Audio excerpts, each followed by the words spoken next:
नमस्कार श्रोते हो, हिरा ब्लॉगिंग मराठी या यूट्यूब चॅनलवर सर्वांचे हार्दिक स्वागत. आज आपण ऐकणार आहोत मीच माझी वैरी या कथेचा अंतिम भाग. लेखिका सौ हर्षाली प्रसन्न कर्वे. श्यामल आणि स्वरा छान आवरून बाहेर आल्या. आलेला प्रत्येकजण श्यामलचे कौतुक करत होता. मेहनतीने ह्या पदापर्यंत ती पोहोचली म्हणून तिचे अभिनंदन करत होता. ती ते स्वीकारत सगळ्यांशी हसत खेळत बोलत होती. इकडे तिच्या सासूबाई आणि शशिकांत मात्र अगदी तिचा जळफळाट करीत होते. शेवटी सगळ्या ऑफिसमधल्या कलिगनी तिने काय निर्णय घेतला ते विचारले. मग ती बोलू लागली. खरं तर आज सकाळपर्यंत मी हे प्रमोशन घ्यायचे नाही असेच ठरवले होते. पण आज सकाळी मी माझा निर्णय बदलला. सकाळी शशिकांतना कुठे कळाले माहीत नाही, पण कळल्यावर त्यांचा जरा रागतच मला फोन आला. ज्यात मला प्रमोशन मिळण्याचे कौतुक कमी आणि मी त्यांना काही सांगितले नाही ह्याचा राग जास्त होता. पण मी त्यांना का सांगितले नाही याचा विचार करावा असेही त्यांना वाटले नाही. दरवेळी प्रमोशन मिळाले, अवॉर्ड मिळाले की मी पहिल्यांदा येऊन घरी सांगत असे. पण ना कधी मला शाबासकी मिळाली ना कधी माझे कौतुक झाले. उलट मी जे मिळवते ते ह्यांना किंवा ह्यांच्या बहिणीला का मिळाले नाही असे प्रश्न आणि सगळ्यांच्या डोळ्यात दिसणारी असूया मला घायाळ करत होती.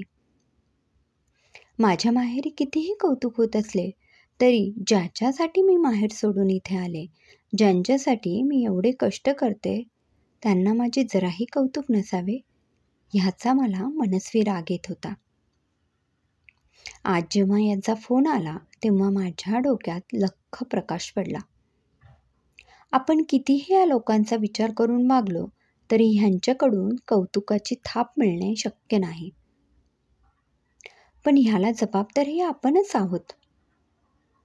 आपल्याला मिळालेल्या यशाचं कौतुक व्हायलाच पाहिजे. आणि जर ते होत नसेल, आपल्याला करून घेता येत नसेल तर मीच माझी वैरी आहे हा विचार माझ्या मनात आला आणि मी ठरवले आता विचार स्वराचा आणि माझ्या स्वतःचा करायचा. मग नव्या उमेदीने लढायला तयार झाले आणि बदली आणि प्रमोशन दोन्ही स्वीकारले. मला प्रमोशन बरोबर सर्व्हिस अलाउन्स म्हणजे 24 तास माझ्यासाठी नोकर मिळणार आहे. इतके वर्ष तो अलाउन्स मी वापरत नव्हते, कारण आमच्या घरी नोकर ठेवलेला चालत नाही. पण आता तोही उपभोग मला घेता येणार आहे. शिवाय स्वराची यावर्षी 10वी होतीये, त्यामुळे ती माझ्यासोबत बदलीच्या गावी येऊ शकेल. बदली चांगल्या मोठ्या शहरात होते आहे म्हणजे स्वरालाही चांगल्या कॉलेजमध्ये शिक्षण घेता येईल. जरा चांगल्या विश्वात वावरल्यामुळे तिला चांगला अनुभव मिळेल आणि तिचेही विश्व समृद्ध होईल. हे आणि आई दोघी ठणठणीत आहेत, ते घेतील जमून आता. सो गाईज, मी आता माझा मार्ग निवडला आहे. तुम्हीही लक्षात ठेवा आणि स्वतःची वैरी न होता आपल्या यशाचे सेलिब्रेशन करा. Just celebrate. चला सगळे जेवून घ्या. श्यामलच्या 4 शब्दांना कडकडून टाळ्या पडल्या. ती सगळ्यांना आग्रह करत सगळ्यांमधून फिरत होती. शशिकांत आणि त्याची आई मात्र श्यामलच्या बोलण्याने चांगलेच चपापले होते. आपल्याला कधीही एक शब्दही न बोलणारी श्यामल असे बोलेल असे दोघांनाही वाटले नाही.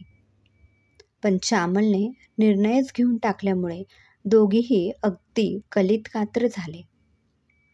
शशिकांत मात्र ओशाळल्या नजरेने तिच्या मागे मागे फिरत होता. तिच्याशी बोलण्याची धडपड करत होता.